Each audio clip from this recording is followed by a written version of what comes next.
Hello everyone, Martin here, and today we got a $900 Canadian, American, and UK gaming PC build all in one. Let's start off with the CPU, guys. It's a tie between everyone. Pretty straightforward. Ryzen 7 2700X, really good performing CPU, competitive with the 8700K. It's a $499 CPU, guys. You're only spending about $200 at max with Canada, because Canada is expensive as shit. Anyways, for the motherboard, guys, we are looking at a tie here from everyone.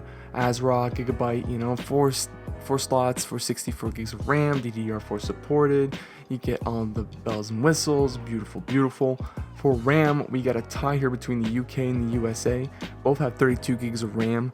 I mean, USA does have a slight disadvantage. It has 3000 megahertz instead of 3200, which, I mean, Ryzen does enjoy more hertz, if you will, but at the same time, you know, 200 megahertz, slight overclock in your motherboard, you could probably get that. And yeah, Canada takes an L here with just 8 gigs instead of 32 or even 16. So yeah, voice crack included. SSDs, guys, we got a tie here with everyone. Everyone has a 1 terabyte hard drive, or at least close to one. UK has a 960 gig, which is, you know, basically the same thing. One has an M.2 SSD, and that's Canada. So if you want to give them a W here, I won't blame you, because they need some winning sometimes too. For the graphics card, I took the liberty to give the UK W here, even though I'd say the US is pretty much tied with them. The 2060 Super 8 gig is basically a 2070, just with slightly lower clock speeds. Basically, it's really weird how it turned out, and honestly, people are just really weirded out by these prices. And yeah, honestly, it was either that, a 2060 or a 1070 Ti, which I saw online. A 1070 Ti was not better, so I'd say it's a tie, but we'll give it the W here, the UK, just because they actually have a 2070 not a 2060. And Canada loses this one with the 1660 Ti. I believe last time we had a 1060, so big improvement there. For the case, we actually have some nice cases. The US and Canada join the dark side here with the dark and red themed case. Both different companies, Rosewell and DIY PC.